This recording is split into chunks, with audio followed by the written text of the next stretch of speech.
रणपुर प्रजा आंदोलन में भाग नहीं शहीद होइथिबा युवकवि विप्लवी संग्रामी तथा नयागढ़ माटीर शहीद रघुनाथ महांती 116तम जयंती स्थानीय यूनिट 9 स्थित प्रतिमूर्ति स्थल में पुष्पांजलि अर्पण सह सम्मान कार्यक्रम अनुष्ठित हो जाइछि। विशिष्ट अतिथि भाव में मान्यवर ओडिशा विधानसभा बाचस्पति श्रीमती सुरमा पाढ़ी, मुख्य अतिथि भाव वरिष्ठ सांबादिक अध्यक्ष पूज्य पूजा संस्कृति सुरक्षा अभियान प्रद्युम्न शतपथी, सम्मानित अतिथि भाव प्रोफेसर बामन परिड़ा, राधामोहन महापात्र, रमेश पाताल सिंह, नारायण खुंटिया, गांधीवादी विजय कुमार त्रिपाठी, मनोरंजन महांती, सांबादिका रीना महांती उपस्थित रहिबा सह शहीद रघुनाथ महांती आत्म बलिदान अतुलनीय बोली मत व्यक्त करथिले। मो सरकार को लेखिबा अवस्था आवश्यक नहीं।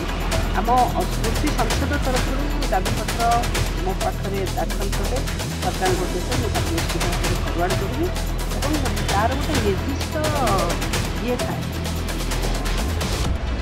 नियम भितर कर निश्चित भाव में चेष्टा करें।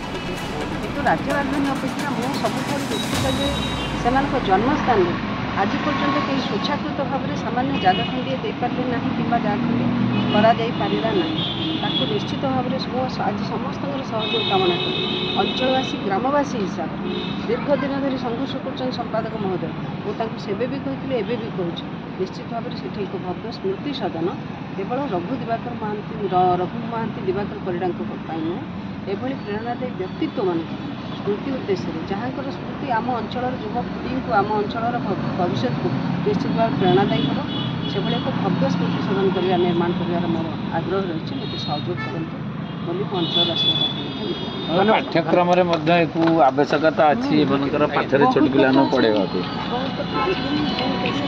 स्मृति संसदर साधारण संपादक ब्रजबंधु परिड़ा सभापतित्व अनुष्ठित कार्यक्रम में सांबादिका प्रियंका राय और समाजसेवी निकुंज पाइकराय को शहीद स्मृति सम्मान 2025 प्रदान करा जायथिला। कार्यक्रम को जयकृष्ण शतपथी, अमित पाल सिंह, सत्यव्रत प्रमुख परिचालना करथिले।